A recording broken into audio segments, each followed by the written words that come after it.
The camera she pointed at a closed boardroom door would either make her career or end her life. And Nia Okafor had exactly 3 seconds to decide which. Nia's fingers trembled as she lowered her camera, her breath fogging against the lens in the cold hallway of the Gangnam Tower. She had taken exactly 1 photograph before she saw his face through the glass, before those dark eyes locked onto hers with the precision of a predator recognizing prey. The man in the $1,000 suit didn't look away, didn't flinch, didn't signal to the 4 men seated around him. He simply stared at her, and somehow that was worse than any reaction she could have imagined. She ran. Her heels clicked against marble floors as she rushed toward the elevator, her camera bag slamming against her hip with each desperate step. The corporate event she was supposed to be covering was 3 floors down, a boring product launch for a tech company that paid her agency enough to justify sending her to Seoul. This floor, the executive level, was supposed to be empty. The security guard had said so when she asked to use the restroom. The elevator doors opened, and Nia threw herself inside, jabbing the button for the ground floor 7 times in rapid succession. As the doors began to close, she saw him emerge from the boardroom, unhurried, his hands in his pockets, like he had all the time in the world to catch her. Their eyes met once more before the elevator sealed shut. Nia pressed her back against the mirrored wall, her heart hammering so hard she could hear it over the soft instrumental music playing through the elevator speakers. She pulled out her camera with shaking hands and checked the image on the screen. The photograph was clear despite her panic, sharp enough to see faces, sharp enough to identify the man who had stared at her like she was a problem he was already solving. The man in the center of the frame, the one whose eyes had found hers, sat with the posture of someone who owned everything in the room, including the air itself. Even in the photo, his presence dominated. 3 men sat across from him, their faces tight with fear or respect, she couldn't tell which. And on the table between them, spread out like evidence in a crime drama, were documents covered in red seals and photographs of people Nia didn't recognize. What had she just witnessed?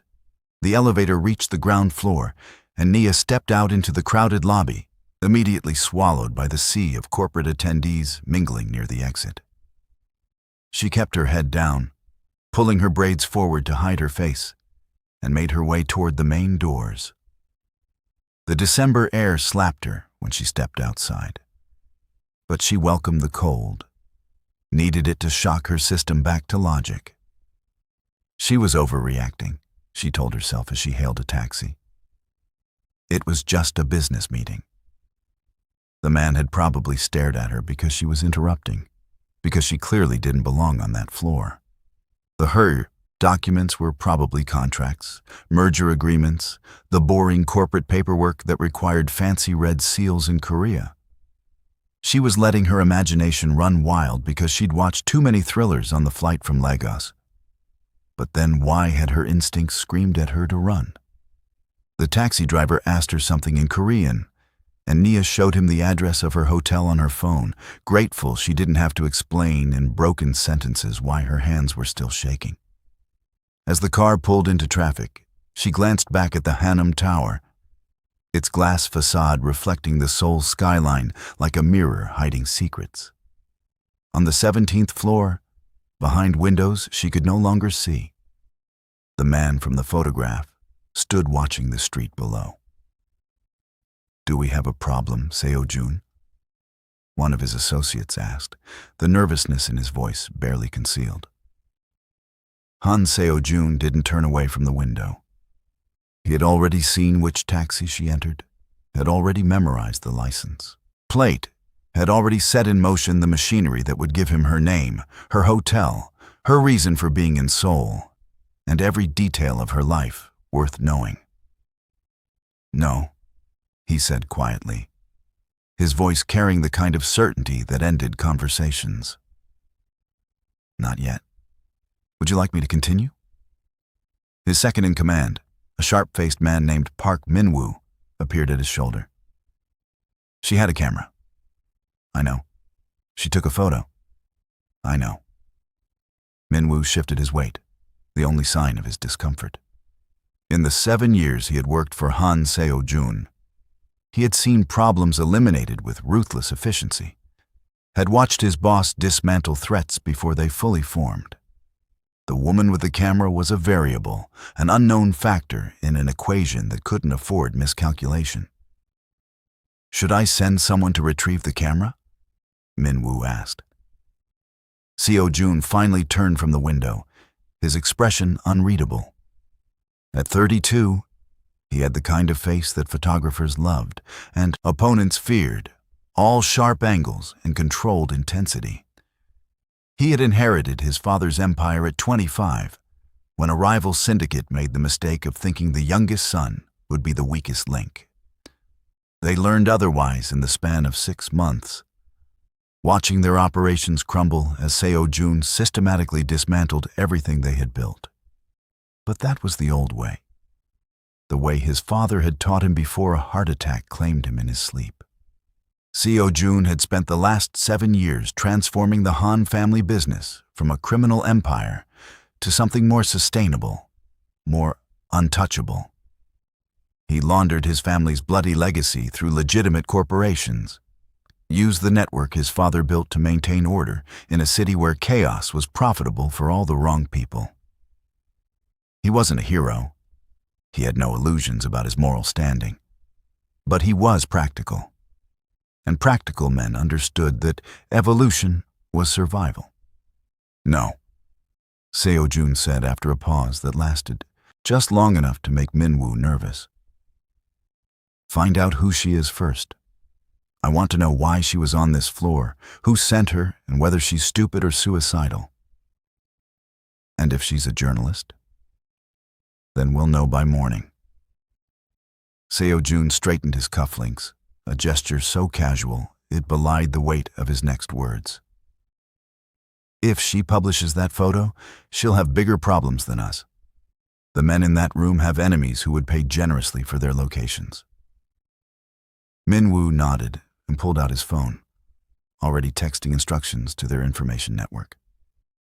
She looked African, probably Nigerian, based on the features. That narrows it down. She looked terrified. Seo-jun corrected, his voice soft. Which means she doesn't know what she photographed. Curious, not malicious. Curious can be just as dangerous. Seo-jun allowed himself the shadow of a smile. Then let's satisfy her curiosity before it becomes our problem. Across the city, Nia sat on the edge of her hotel bed, staring at the photograph on her camera screen.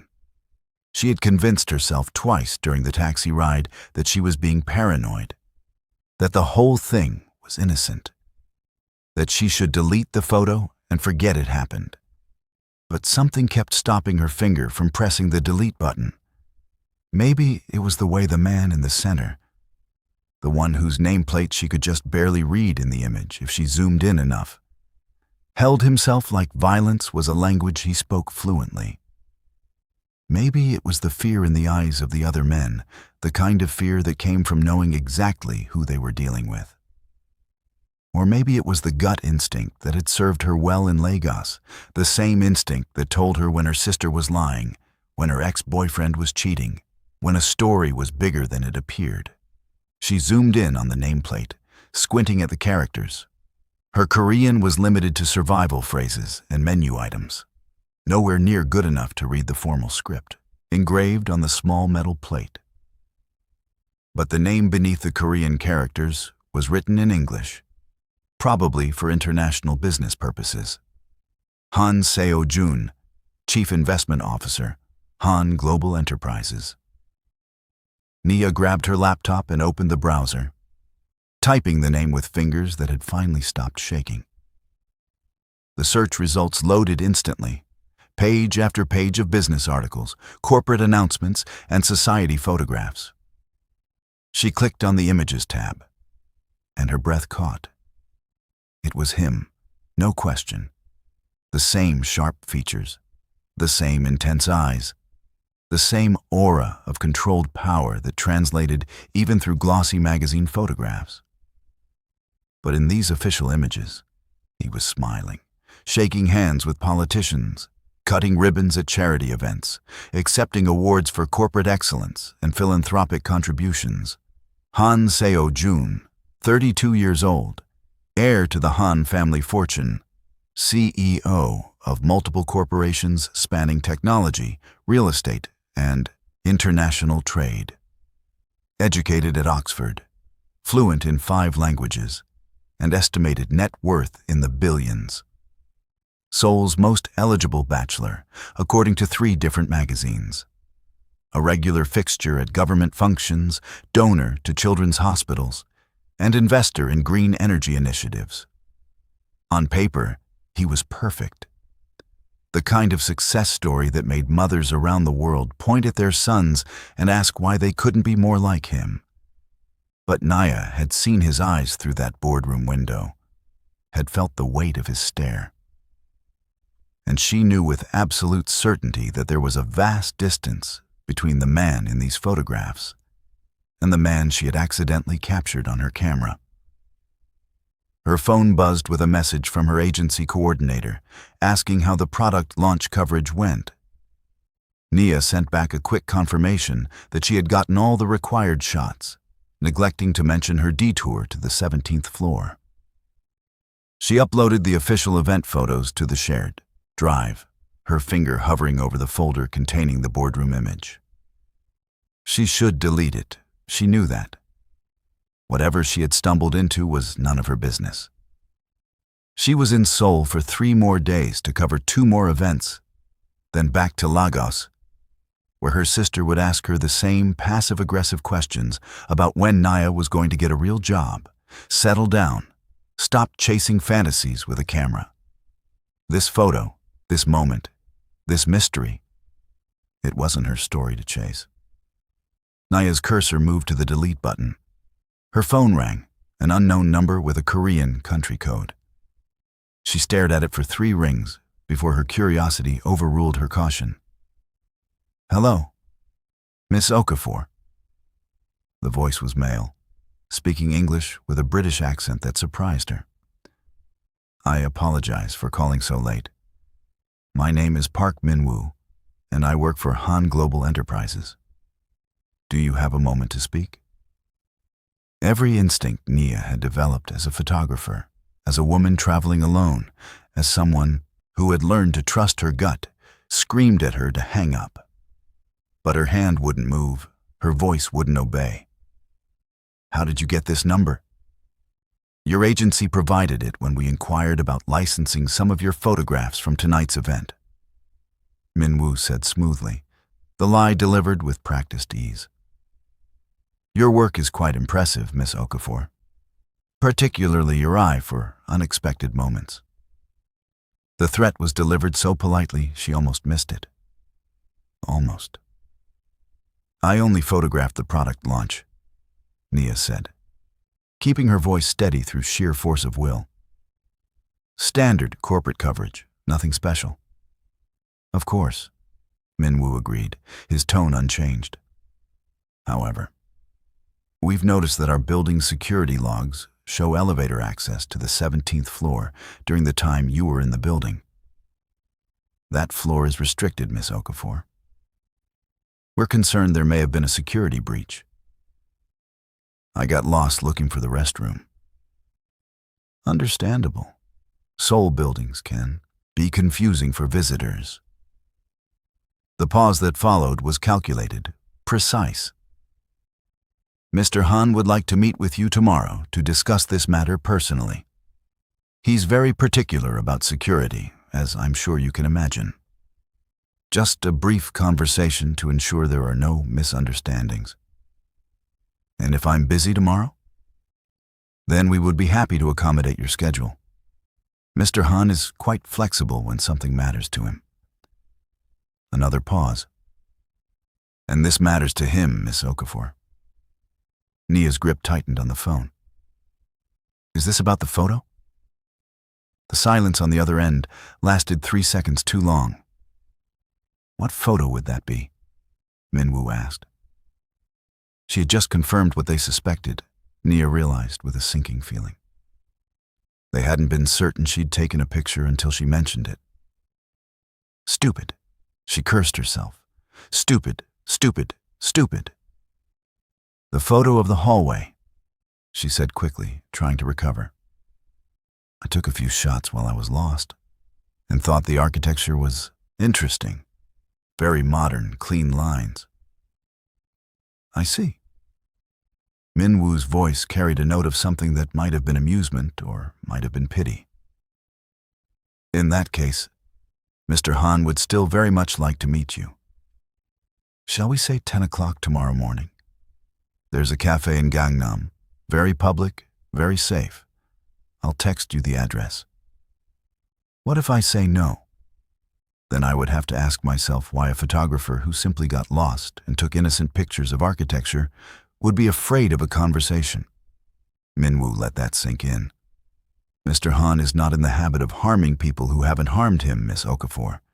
He simply wants to understand the situation. Surely that's reasonable. Everything about this was unreasonable, Nia wanted to scream. Reasonable was deleting the photo, blocking this number, and spending the next 3 days in her hotel room before flying home and forgetting Seoul existed. But she heard herself say, 10 o'clock. Send me the address. Excellent.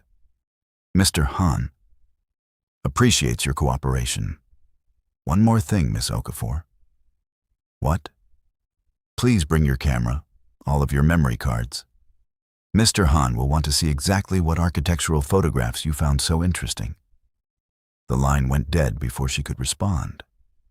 Nia sat in the silence of her hotel room, the phone still pressed to her ear, her reflection staring back at her from the darkened window. Outside, Seoul glittered with a million lights, beautiful and indifferent to the small dramas playing out in its hotels and boardrooms. She had 2 choices, she realized. She could run, could pack her bags right now and head to the airport, claim a family emergency and let her agency deal with the angry clients. Or she could show up tomorrow morning and face whatever this was. Face him, the man whose eyes had promised consequences. Her camera sat on the desk where she'd left it, innocent and damaging all at once. Nia picked it up, ejected the memory card, and held the tiny piece of plastic up to the light. Her entire career fit on cards like this, thousands of moments captured and preserved. This one card held a product launch, a blurry photo of bibimbap from lunch, and one photograph that had somehow put her in the crosshairs of a man who made billionaires look nervous. She should destroy it. She knew that. But Nia Okafor had not flown 4,000 miles to play it safe. She had not endured her sister's condescending advice, her mother's worried questions, her ex's prediction that she'd come crawling back just to fold at the first sign of danger. Besides, if they wanted the photo badly enough to track her down in hours, badly enough to call her with thinly veiled threats wrapped in politeness, then maybe it was worth more than she realized. Maybe it was worth everything. At precisely 10 minutes past midnight, Han Seo-jun received the file his team had compiled on Nia Okafor. He read it in his office overlooking the Han River, a glass of whiskey untouched on his desk. Nia Adaeze Okafor, 28 years old, born in Lagos, Nigeria.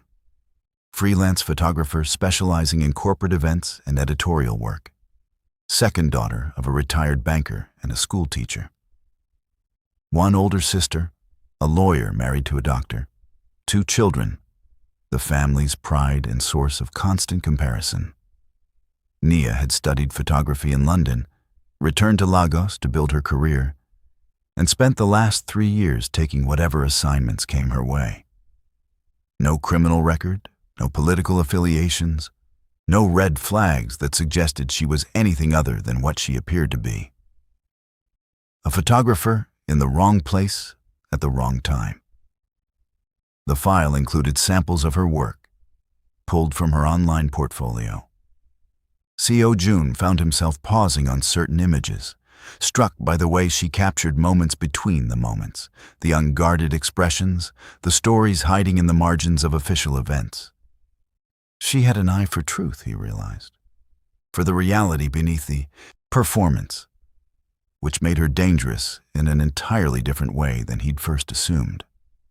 The last page of the file was a psychological profile based on her social media presence and online interviews. Independent, stubborn, sensitive about being compared to her sister, driven to prove herself on her own terms.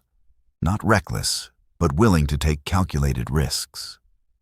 The profile concluded that she was unlikely to be working for anyone, unlikely to understand the significance of what she'd photographed, and unlikely to back down if she felt threatened.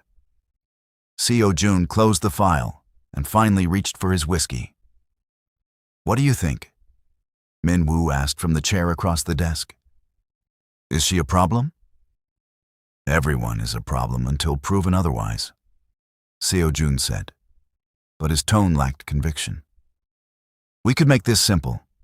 Offer her money for the memory card, enough to make it worth her while. She's freelance, probably struggling. Everyone has a price." Seo Jun thought about the photographs in her portfolio, the care and artistry in each frame. She's not struggling, she's building. There's a difference. Then what do you want to do? What he wanted was to understand why his instinct in the boardroom had been to stare at her instead of looking away. Why his first thought when he saw her face wasn't threat assessment, but something uncomfortably close to curiosity. She had looked at him through that window with wide eyes and parted lips. And for a fraction of a second before the fear set in, there had been something else in her expression. Recognition, maybe. Not of his face, but of the moment. The significance, the story. She had seen him, really seen him, in a way the carefully curated public photographs never captured. And that was far more dangerous than any camera. "I want to meet her," Seo Jun said finally. "I want to know who she is when she's not running away." Min Woo raised an eyebrow. "You're going personally? Is that a problem? It's unusual. We have people for this sort of thing." "And yet, I'm going." Seo Jun stood, signaling the end of the discussion. "Make sure the location is secure, but not threatening. I don't want her to feel trapped." "Why do you care if she feels trapped?" It was a good question, one Seo Jun didn't have a good answer for. He knew the smart play, the safe play. He knew that sentiment was a luxury he couldn't afford, that his father would have handled this with money or menace, problem solved within 24 hours. But his father was dead, and Seo Jun had spent 7 years trying to be a different kind of man than the one who had raised him. Because if she feels trapped, she'll do something desperate, he said instead of the truth. And desperate people are unpredictable. Min Woo accepted this with a nod, though Seo Jun suspected his second saw through the rationalization. "The cafe opens at 9. I'll have a team in position by 8:30, plainclothes, just in case." "In case of what?" "In case she's smarter than we think and brings the police." Seo Jun smiled, a rare expression that never quite reached his eyes. If she were going to the police, she would have done it already. She's curious, Min Woo. She wants to know what she stumbled into. Curiosity killed the cat. But satisfaction brought it back. Seo Jun finished. "Let's see which one applies to Miss Okafor." After Min Woo left, Seo Jun returned to the window, watching the Han River reflect the city lights like liquid gold. Somewhere out there, in a hotel room he could locate with a single phone call, Nia Okafor was probably trying to decide if tomorrow's meeting was brave or suicidal. He wondered if she knew the decision had already been made the moment she didn't delete that photograph. He wondered if she realized that running would have been smarter, but showing up would be far more interesting. He wondered, with the small part of his mind that still remembered what wanting felt like, what she would look like when she walked into that cafe, when she saw him waiting, when she decided whether to sit down or walk away. His phone buzzed with a message from Minwoo. She just searched your name again. Spent 20 minutes reading articles. Still has the memory card, confirmed via hotel room surveillance? Seo Jun typed back, let her keep it for now. The response came quickly. You're sure? No, Seo Jun thought. But he wrote, yes. Because the truth was, some part of him wanted to see what Nia Okafor would do with that photograph. With the power it represented, with the choice between safety and story. Some part of him, the part his father had tried to beat out of him and couldn't, wanted to be surprised. And Han Seo Jun was so rarely surprised anymore. Nia didn't sleep that night. She spent 3 hours staring at the ceiling while her mind ran through every possible scenario for tomorrow's meeting. By 4 in the morning, she gave up and opened her laptop, searching for everything she could find about Han Seo Jun that the sanitized corporate articles wouldn't tell her. She found discussions on expat forums about the Han family, whispered speculation about how old money in Seoul really worked. The networks that operated below the surface of society pages and business sections. Nothing concrete, nothing she could point to as proof, but enough smoke to confirm her instincts about fire. One comment thread from 2 years ago caught her attention. A user claimed to have witnessed an altercation outside a Gangnam nightclub, insisting they saw Han Seo Jun walk away from 3 men bleeding on the ground while his suit didn't have a wrinkle out of place. The thread had been deleted within hours, but the Internet archives remembered everything. Another search brought up a news article about a corporate rival who had tried to make a hostile takeover of one of Han's companies, only to withdraw the bid within a week, citing personal reasons. The executive resigned shortly after, moved to Singapore, and refused all interview requests. Patterns, Nia thought. Everything about Han Seo Jun existed in patterns, in the space between what was said and what was left carefully unspoken. By the time the sun rose over Seoul, painting the hotel room in shades of gold and pink, Nia had made her decision. She would go to the meeting, she would bring the memory card, and she would get answers. Not because she was brave, but because not knowing would eat her alive. She dressed carefully, choosing jeans and a blazer that said professional without trying too hard, pulled her braids into a high ponytail, and applied just enough makeup to hide the sleepless night.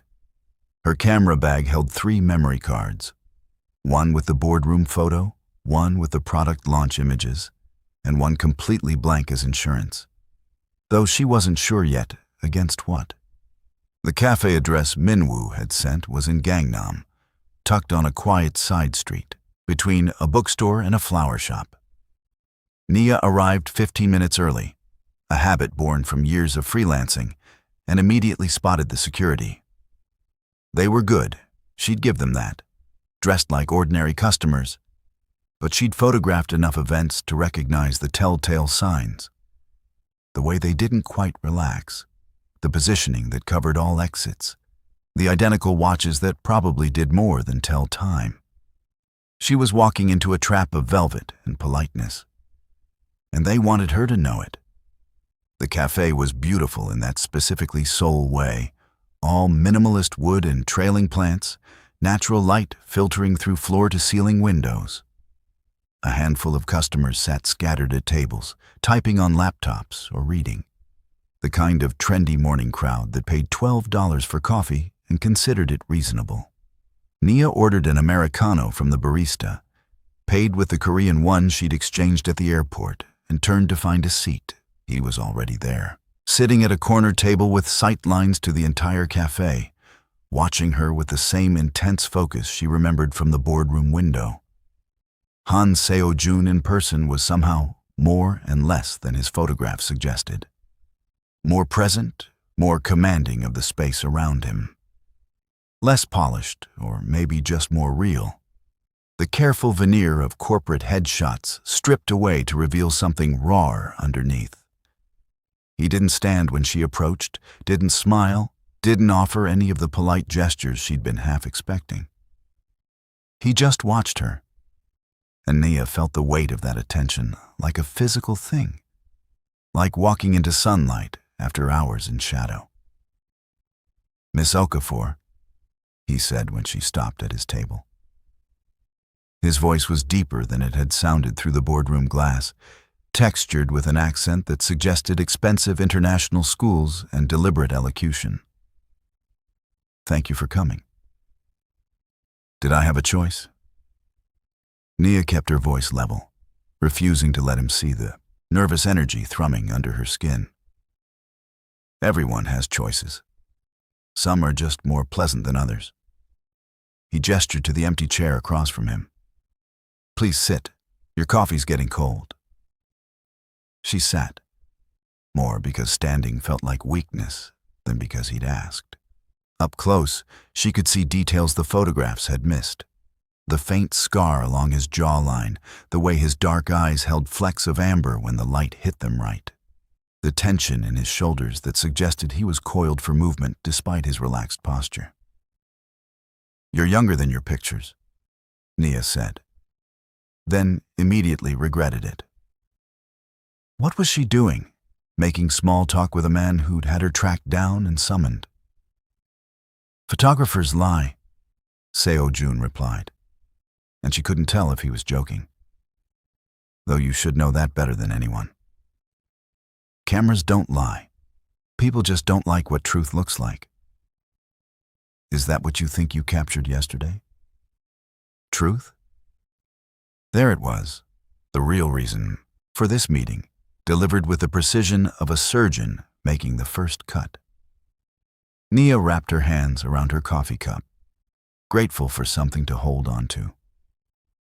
"I think I captured a private meeting that I wasn't supposed to see," she said carefully. "I think you're concerned about what I might do with that photograph." Concerned is an interesting word choice. What word would you use? Seo-jun leaned back in his chair, studying her with an expression she couldn't read. "Curious. You could have deleted the photo by now, could have run back to Lagos on the first available flight, could have done any number of sensible things. Instead, you're here, meeting with a stranger who has every reason to want that photograph destroyed. So I'm curious, Miss Okafor. What do you want?" The question caught her off guard. She'd prepared for threats, for bribes, for coldly delivered ultimatums.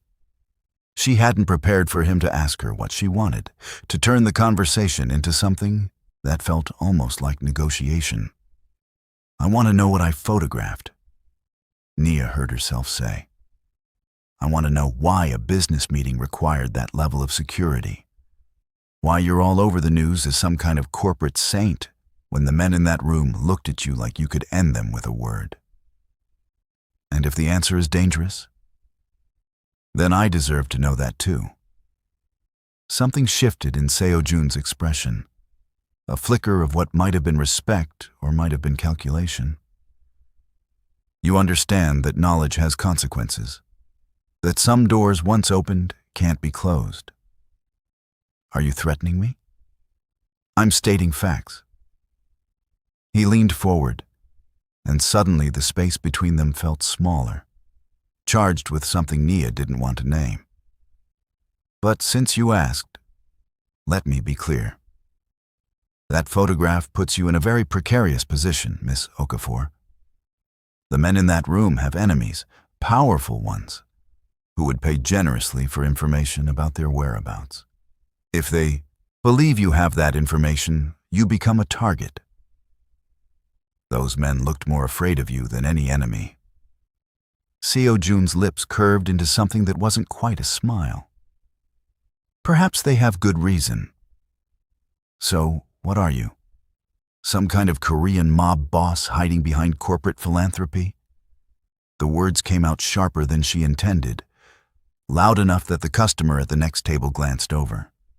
Seo-jun didn't react, didn't tell her to lower her voice, didn't do anything except hold her gaze with those unsettling dark eyes. "Is that what you think?" he asked softly. "I think you're not what you pretend to be. None of us are, Miss Okafor. You pretend to be a photographer, content with product launches and corporate headshots when your portfolio shows someone hungry for stories that matter. I pretend to be interested in profit margins and shareholder returns when what I actually do is far more complicated. Which is maintain order in a system that would collapse into chaos without someone willing to make difficult choices." Nia laughed, the sound bitter in the pretty cafe with its trailing plants and soft music. That's what they all say. The dictators, the crime lords, the men who think power gives them the right to decide what's best for everyone else. "I don't think power gives me any rights at all," Seo-jun said. And for the first time, she heard something like emotion in his voice. "Power is a responsibility I inherited from a man who used it to destroy lives. I'm trying to use it differently. By scaring people in boardrooms? By protecting those men from the consequences of their own greed." He paused, seeming to weigh how much to tell her. "The meeting you photographed was me convincing 3 corporate executives to testify against a human trafficking network operating through their shipping companies. They didn't want to cooperate because it would expose their negligence. I made it clear that exposure was their kindest option." Nia's coffee had gone cold in her hands. "You expect me to believe you're some kind of vigilante?" "I expect you to believe I'm exactly what I said. Complicated." Seo-jun pulled out his phone, tapped the screen a few times, and turned it to face her. "This is what happens tomorrow if those men testify. 43 people, mostly women and children, were removed from a container ship before it left Busan. If they don't testify, those 43 people disappear into a system I can't reach." The screen showed an official-looking document, partially in Korean, with numbers and coordinates and details Nia couldn't fully parse. But she could read the header, could see the Interpol logo, could feel the weight of what he was showing her. "Why are you telling me this?" she asked. "Because you asked. Because you deserve to know what your photograph means before you decide what to do with it." He pulled the phone back and locked the screen. "And because I'm going to ask you for something, and I'd rather you understand why." Here it comes, Nia thought. The real threat, the actual demand, dressed up in pretty words about human trafficking and complicated morality. "What do you want?" "I want you to work for me." Of all the things Nia had prepared herself to hear, that wasn't one of them. She stared at him, searching for the joke, the catch, the hidden meaning. "Work for you," she repeated slowly. "You need someone who can document things, someone with an eye for detail, who can move through spaces without attracting attention. You're a photographer, you're foreign, so you're not connected to any local networks. And you've already proven you can capture exactly the kind of moments I need recorded. You want me to spy for you. I want you to witness.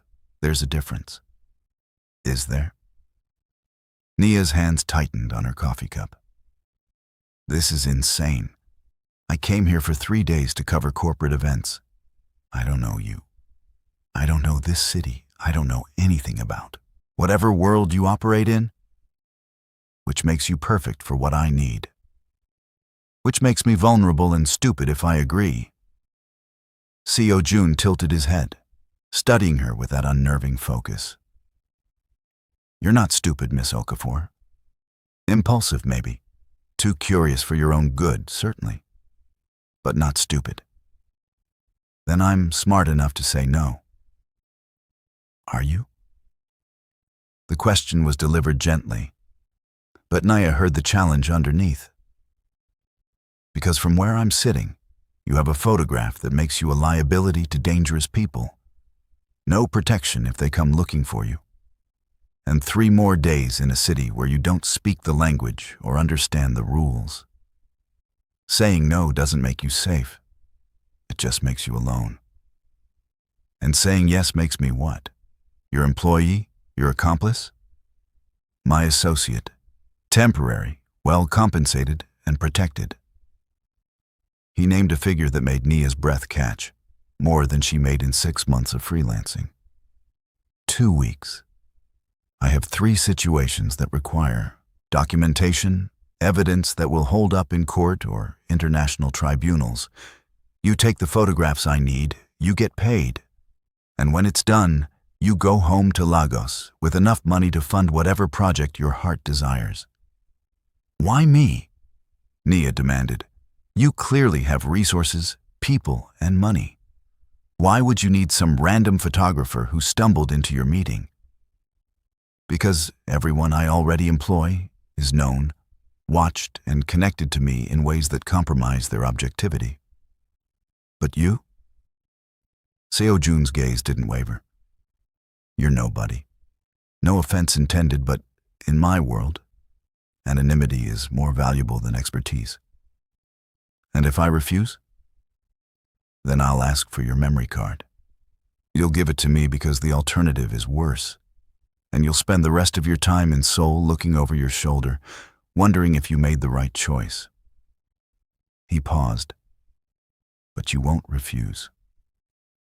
The certainty in his voice made Nia's temper flare.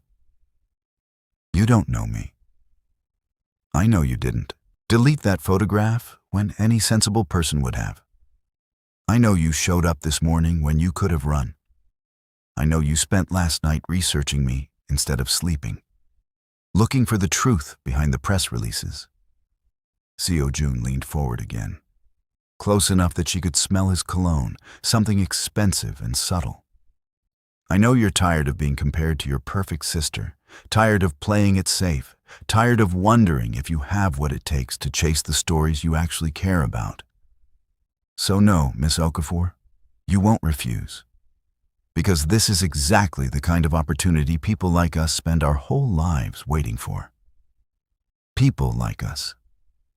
The words hung in the air between them, presumptuous and intimate and somehow exactly right.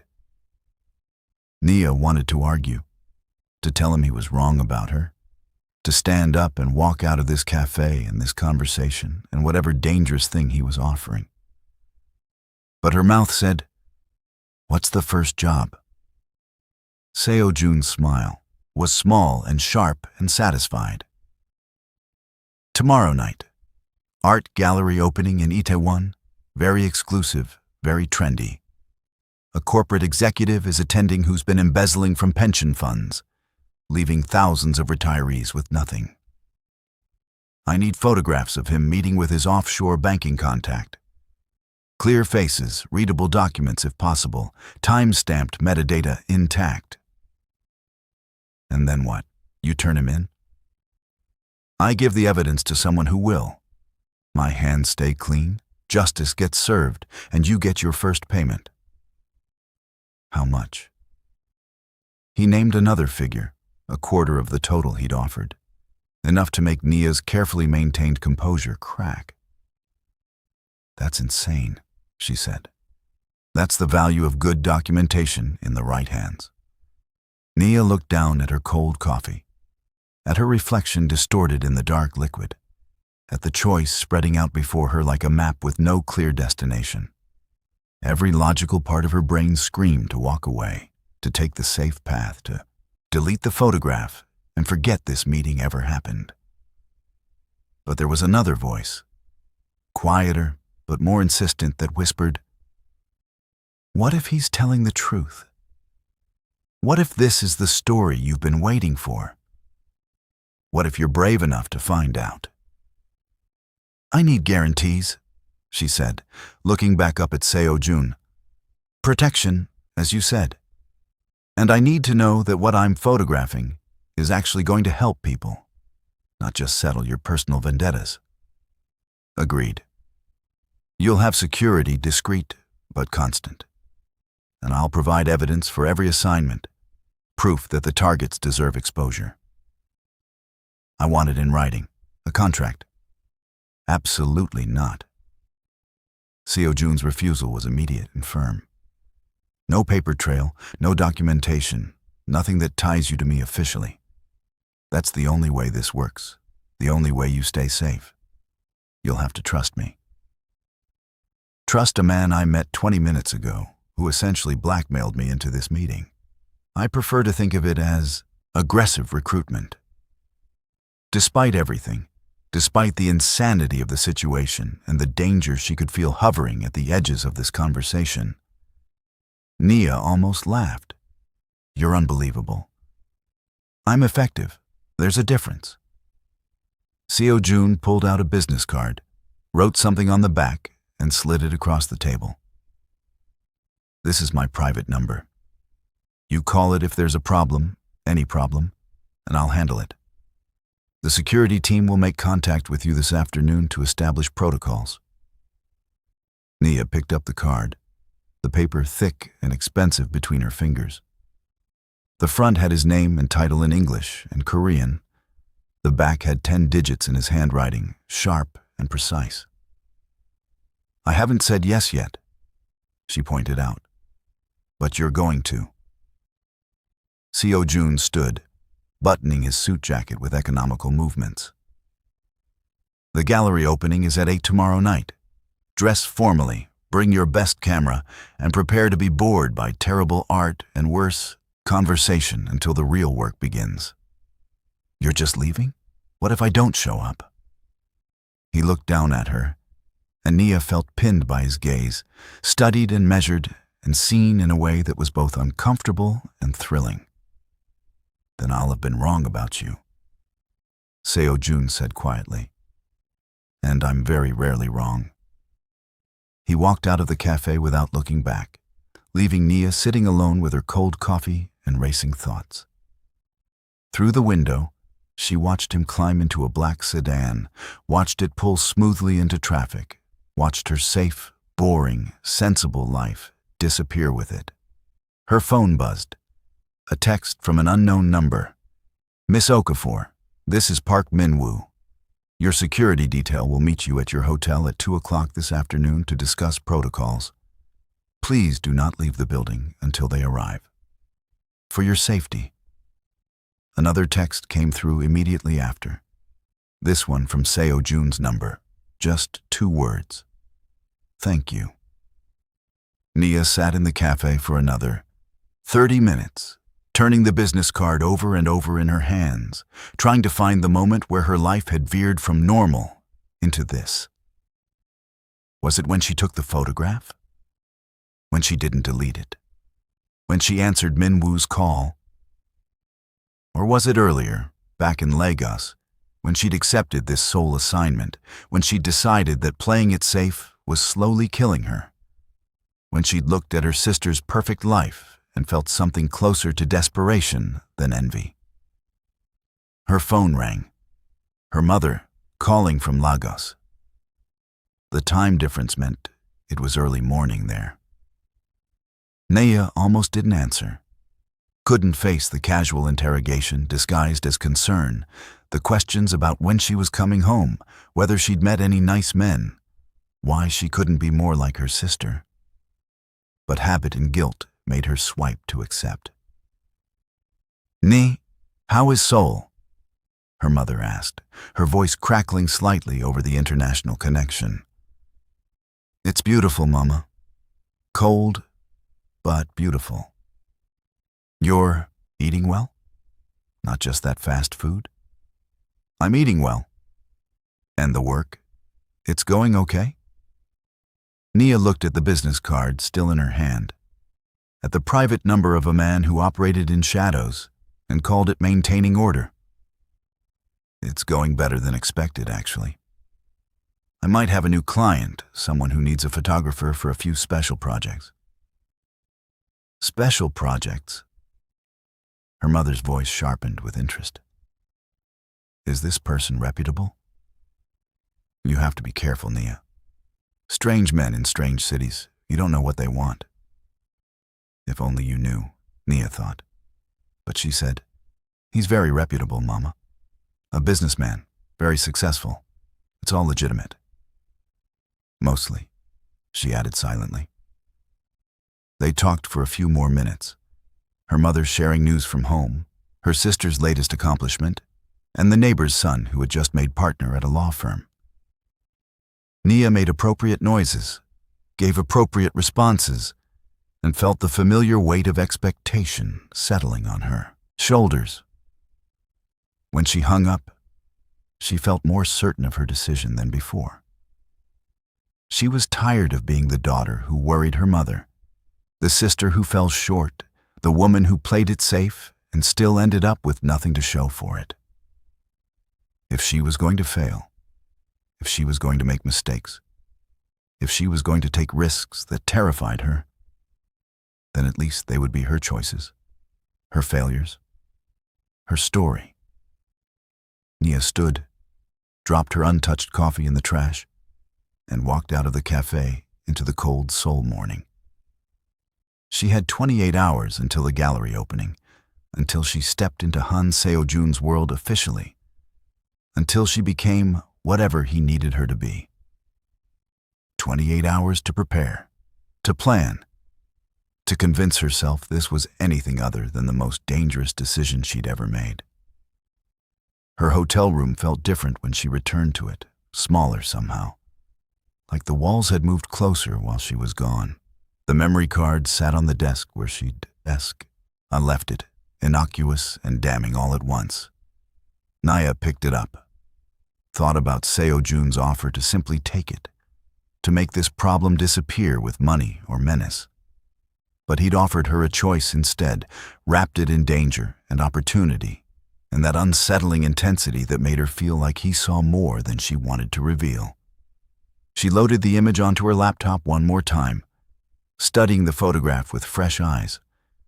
The fear in those executives' faces made more sense now, understanding they were being pushed toward confession, toward testimony, toward doing the right thing when it would cost them everything. And Seo-jun at the center of it all. Not quite hero, not quite villain. Something complicated in between. People like us, he'd said. Nia closed the laptop and tried not to wonder what that made her. At precisely 2 o'clock, someone knocked on her hotel room door. Nia checked the peephole and saw a woman in her 30s, professional and polished, the kind of person who could be a corporate executive or a hotel manager or, apparently, security for a man who operated in moral gray areas. Miss Okafor? I'm Jin Suk, part of Mr. Han's security team. May I come in? Nia opened the door, stepping aside to let the woman enter. Jin Suk moved through the room with practiced efficiency, checking the windows, the bathroom, the closet, before seeming satisfied. You'll be relieved to know the hotel is secure, Jin Suk said in perfect English. But we'll need to make some adjustments to your routine while you're working with Mr. Han. Like what? Jin Suk pulled out a tablet, pulling up what looked like a schedule. No more walking alone, especially at night. When you leave the hotel, you'll be accompanied by at least one member of the team, at a discreet distance, but with constant presence. Your phone will be upgraded to a secure model with encrypted messaging and GPS tracking. You'll check in twice daily, morning and evening, just a simple code to confirm you're safe. This seems excessive for a photography job. Mr. Han is very protective of his associates, and given the sensitive nature of what you'll be documenting, these precautions are necessary. Jin Suk looked up from the tablet, her expression softening slightly. I know this feels invasive, Miss Okafor, but it's for your safety. The people you'll be photographing, they're not good people. If they discovered what you're doing, The consequences would be severe. Has anyone ever gotten hurt doing this before? Before me? Jin-suk hesitated, and in that pause, Nia heard the answer louder than words. Mr. Han has been doing this work for 7 years, Jin-suk said carefully. In that time, we've had some close calls, some situations that required intervention. But no one under his protection has ever been seriously harmed. That's not exactly reassuring. It's honest, which I suspect you value more than reassurance. Jin-suk pulled a phone from her pocket, sleek and expensive. This is yours for the duration of the assignment. Your existing phone should be used for normal communications, family, your agency, and anything that needs to appear routine. This phone is for anything related to Mr. Han's work. Nia took the phone, surprised by its weight. Does he give all his associates burner phones? He gives all his associates tools to stay safe. What you call it is up to you. For the next hour, Jin-suk walked Nia through protocols that felt lifted from a spy thriller. Code words for different types of danger, exit strategies for various locations, and a network of safe houses scattered across Seoul that Nia could access if something went wrong. It was thorough, professional, and absolutely terrifying in its implications. One more thing, Jin-suk said, as she was preparing to leave. Mr. Han wanted me to give you this. She handed Nia an envelope, thick and unmarked. Inside was cash, more than Nia had ever held at once, along with a note in that same sharp handwriting. For preparation expenses. Tomorrow's event requires formal attire. There's a boutique in Cheongdam-dong, address below. They're expecting you. Choose whatever makes you feel powerful. S.J. Choose whatever makes you feel powerful. Nia read the line 3 times, trying to decode the meaning beneath the words. Was it kindness, strategy, or something else entirely? Did Han Seo-jun actually care whether she felt powerful? Or was he simply ensuring his asset was properly equipped? He's not what I expected, Nia said, more to herself than to Jin-suk. The security specialist paused at the door, something like understanding crossing her features. No one ever is, when you get close enough to see them clearly. The question is whether what you see is better or worse than the expectation. Which is he? That's not for me to answer, Miss Okafor.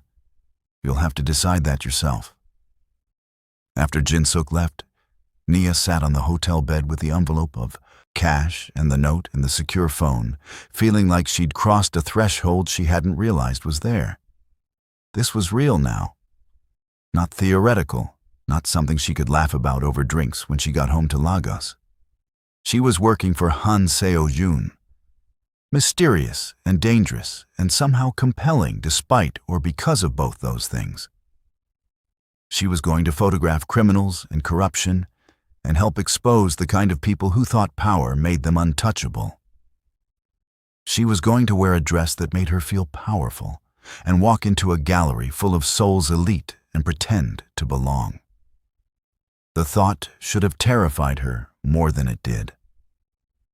Nia picked up her regular phone and called her best friend in Lagos, Amara, who answered on the second ring with her characteristic bluntness. Tell me you haven't been kidnapped because I am not explaining to your mother how you disappeared in Korea. Despite everything, Nia laughed. Not kidnapped, but I might have accidentally stumbled into something complicated. Complicated how? Complicated like you met a guy, or complicated like you witnessed a murder?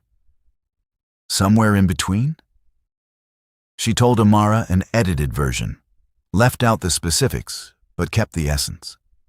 A powerful man, a photograph, an offer that was either an opportunity or a trap. Amara listened without interrupting, which meant she was either fascinated or already planning Nia's rescue. So let me get this straight, Amara said when Nia finished. This man, who was either a corporate vigilante or a very polite criminal, wants you to be his personal photographer for morally questionable but possibly justice-serving activities. And you said yes. I'm considering saying yes. I haven't fully committed. Nia, you're already in. I can hear it in your voice. You've got that tone, the one you get when you're about to do something that terrifies you, but you're going to do it anyway because not doing it would haunt you forever. I don't have a tone. You absolutely have a tone. You had it when you quit your corporate job to freelance. You had it when you ended things with Emmanuel, even though everyone said you were crazy. You have it now. Amara paused. The question is, are you doing this for the story or for him? I just met him, Amara. I'm not doing this for a man. I didn't say a man. I said to him, there's a difference. Nia thought about Seo Jun's eyes across the cafe table, the way he'd looked at her like she was a puzzle he wanted to solve. The casual certainty when he said, people like us. It's for the story, she said firmly. For the opportunity to document something that matters. To use my skills for something more than corporate headshots and product launches. Okay. But if he turns out to be gorgeous and dangerous and emotionally unavailable in that specific way that you find irresistible, do not say I didn't warn you. He's my employer, not a romantic prospect. Keep telling yourself that. Amara's voice softened. But seriously, Nia, be careful. I know you're tired of playing it safe. I know you want more, but not at the cost of your life. Promise me you'll leave if it gets too dangerous. I promise. And promise you'll call me before you do anything spectacularly stupid. That feels like it defeats the purpose of spectacularly stupid decisions. Nia. I promise, Amara. I'll be careful. After they hung up, Nia looked at the boutique address Seo Jun had written and plugged it into her phone's map. Cheongdam-dong, the luxury shopping district, where price tags didn't have numbers so much as suggestions that started with small fortunes. She should rest, should prepare mentally for tomorrow, should do any number of sensible things. Instead, she grabbed her coat and the envelope of cash and headed out to find a dress that made her feel powerful. His hand settled against her cheek, warm and certain, and Nia's breath caught. For a suspended moment, they simply stood there, the possibility of a kiss hanging between them like something fragile and precious. Then Seo Jun's phone buzzed aggressively, shattering the moment. He stepped back with a quiet curse, pulling the device from his pocket and reading whatever message had appeared. What's wrong? Nia asked, seeing his expression shift from open to closed. Choi left the gallery early, immediately after you did. He's making calls, activating his security network, acting like someone who knows he's been compromised. Seo Jun was already moving, grabbing his jacket, all business again. We need to move the timeline. Get this evidence to prosecutors tonight before he has a chance to run or destroy records. What do you need me to do? He paused, something like admiration flickering across his face. Go back to your hotel. Jin Suk will escort you. Upload the photographs to the secure cloud using the credentials I'm about to send you. Then delete everything from your camera and memory. Cards. If Choi connects you tonight, I need your equipment cleaned. Will he come after me? Not if I handle this correctly.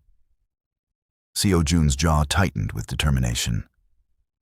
And I will handle this, Nia. You have my word. You'll be safe. That's not what I asked. Then yes, there's a chance he'll investigate you. Small chance, but present. Which is why after tonight, you're going home to Lagos. The words felt like a door slamming shut, opportunity and possibility ending as abruptly as they'd begun. Nia's hands curled into fists at her sides, anger replacing the softness from moments before. "No," she said firmly. Seo-jun blinked, clearly not expecting resistance.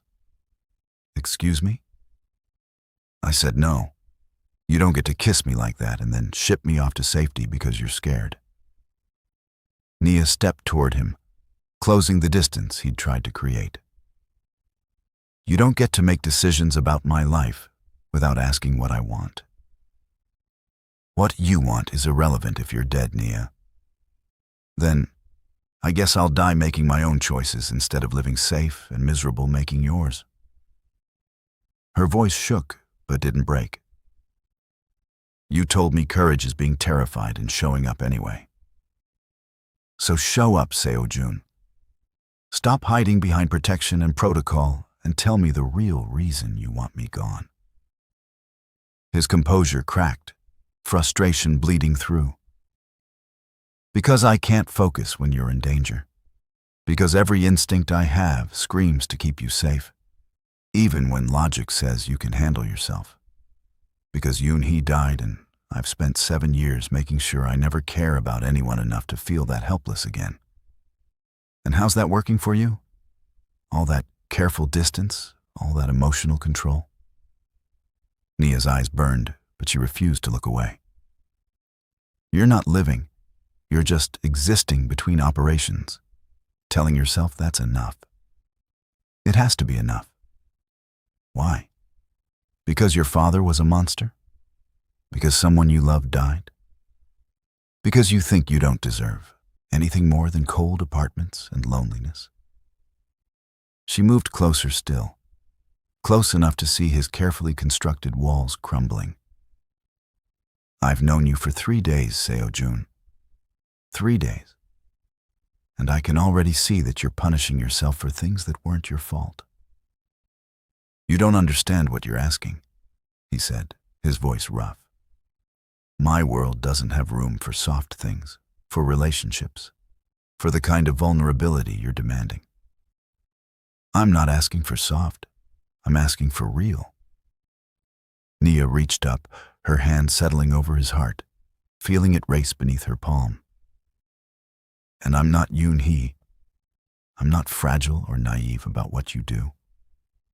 I walked into that gallery tonight with my eyes open. I took those photographs knowing the risk. Stop treating me like I need protection from my own choices." Seo-jun's hand covered hers, holding it against his chest. "If something happened to you because of me, because I was selfish enough to let you stay, I wouldn't survive it. Nia, not again. Then don't let something happen to me. Protect me by keeping me close, not by pushing me away." Her voice softened. "You said I scared you because I made you want to be better than your father's son. Well, you scare me because you make me want to be braver than I've ever been. But I can't be brave alone. I need you to be brave with me." The silence stretched between them, heavy with everything unsaid, everything at stake. Nia watched emotions war across Seo-jun's face, fear and longing and desperation tangling together. Then he kissed her again, but this time it was different. Not goodbye, but beginning. Not careful, but consuming. His hands in her hair and her back against the wall and 7 years of self-imposed isolation cracking open like a dam breaking.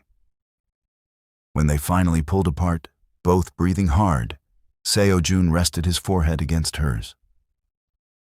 "If you stay, you follow my security protocols without argument," he said, his voice unsteady. "You don't take unnecessary risks. You let me keep you safe even when it's inconvenient. If I stay, you stop making decisions for me." Nia countered. "You treat me like a partner, not an asset. And you stop pretending you don't feel this." "This is insane. We barely know each other." "I know you're terrified of losing people you love. I know you use control to manage fear. I know you're trying to atone for your father's sins, by becoming everything he wasn't. Nia's hands framed his face, making him look at her. I know that 3 days with you have felt more real than 3 years of playing it safe in Lagos. So tell me that's not enough. Tell me I'm wrong and I'll walk away right now. Seo-jun's eyes closed, his breath shaking. You're not wrong. You're absolutely terrifying, G, and you're not wrong. Then stop trying to send me away. I don't know how to do this, Nia. How to care about someone and stay focused. How to let you in without making the same mistakes that got Yoon-hee killed. You learn. We learn together. She pressed a soft kiss to the corner of his mouth. But you have to choose this, Seo-jun. Choose me. Choose us.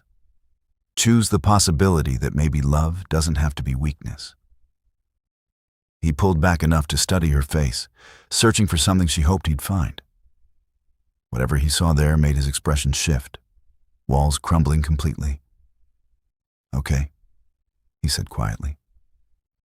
Okay, you can stay. But we do this my way, with protection and protocols and every precaution I can think of. And you do it my way, with honesty and communication and actually admitting when you're scared instead of just pushing me away. Deal. His lips curved into something that might have been a real smile.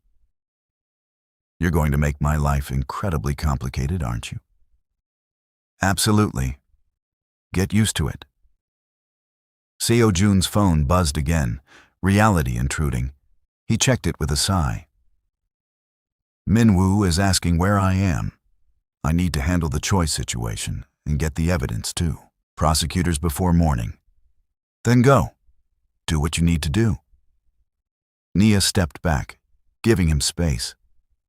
I'll upload the photographs, clean my equipment, and follow Jin-suk's security protocols. We can figure out everything else after. You're sure about this? About staying? About getting involved in something you don't fully understand yet? I'm absolutely terrified, Nia admitted. But I'm sure, are you? Seo-jun pulled her close one more time, kissing her with a thoroughness that made her knees weak. When he finally released her, his eyes held something she hadn't seen before. Hope mixed with determination. I'm sure that I'm going to try, he said. I'm sure that you deserve someone who can be brave enough to let you stay. I'm sure that 3 days isn't enough time to fall for someone. But I'm doing it anyway. Nia's heart stuttered in her chest. Seo-jun, go back to your hotel. Let Jin-suk keep you safe. And tomorrow, when this crisis is handled and Choi is in custody, we'll figure out what this is and what it could be. He pressed his business card back into her hand, the one she'd been carrying since their first meeting. But Nia, if you change your mind, if this gets too complicated or dangerous or overwhelming, you call me. No judgment, no consequences. You can always choose to leave. And if I choose to stay, then I'll spend however long it takes proving I'm worth the risk. Jin-suk appeared at the door, tactfully not mentioning how thoroughly kissed Nia probably looked. The car is ready whenever you are, Miss Okafor. Nia nodded, then looked back at Seo-jun one more time. Don't do anything stupid without me. I want to be there for the next operation. That's my line, he said, but he was almost smiling. Too bad. I said it first. Back at the hotel, Nia uploaded the photographs with hands that still trembled, deleted the evidence as instructed, but saved one image to her personal cloud, the same photo of Seo-jun through the gallery window, unguarded and real. This time she titled it, Seoul Beginning. Her secure phone buzzed around midnight. Seo-jun, Choi is in custody. The evidence was perfect. You were perfect. Thank you for not getting on that plane. Nia smiled, typing back, thank you for not putting me on it. His response came quickly. Get some sleep. Tomorrow, we have work to do. We. Not you, not I, but we. The word felt like a promise. She was about to put the phone down when another message appeared. I'm not good at this. At being open, at letting people in. I'll probably mess up. Push you away when I'm scared. Revert to old habits. Nia wrote back, I'm not good at this either. At trusting people, at believing I'm enough without proving it constantly. We'll both mess up. The response took longer this time. Then, I suppose we'll have to be patient with each other. Nia, I suppose we will. Now go to sleep. You have a justice empire to run in the morning. Seo Jun. Is that what we're calling it now? Nia. Would you prefer a morally ambiguous surveillance network? Seo Jun.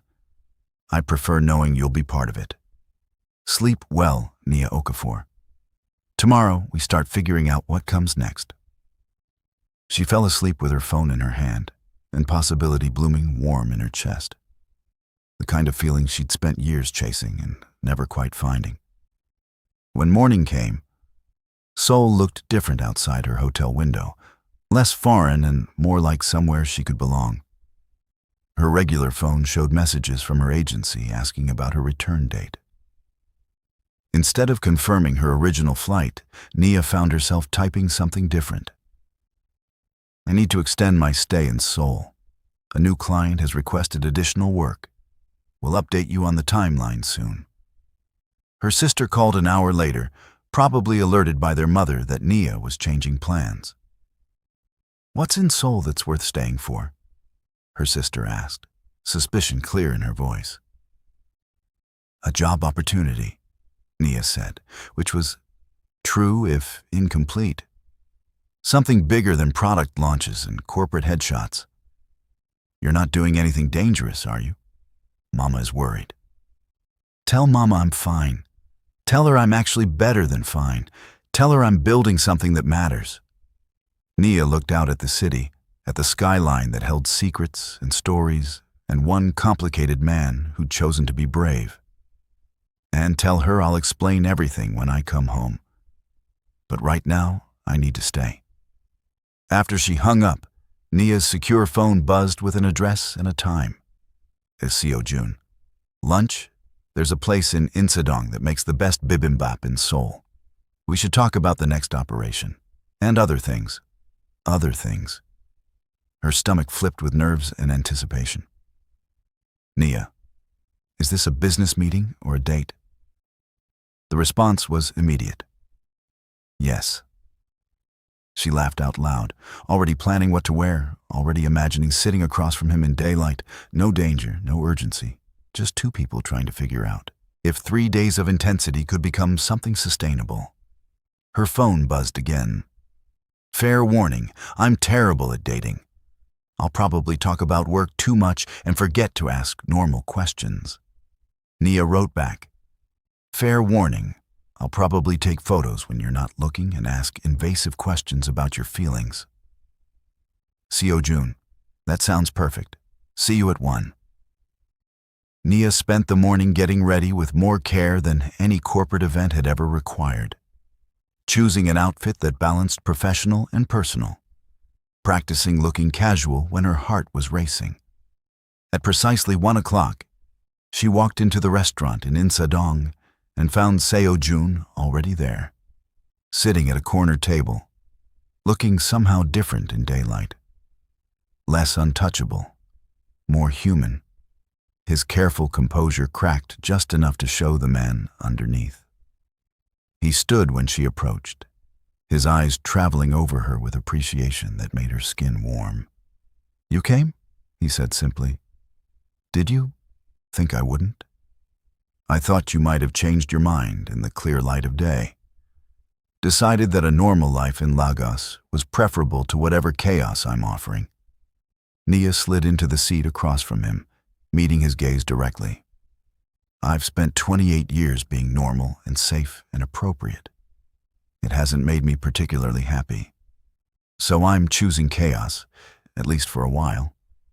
At least long enough to see where this goes. Something in Seo Jun's expression softened, the last of his walls coming down.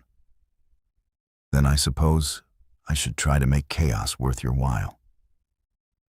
Tell me about the next operation, Nia said, settling in.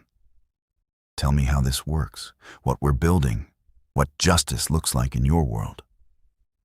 And he did, explaining over bibimbap and conversation that flowed easier than either expected, the work he was doing, the network he'd created, the careful balance between legal and necessary.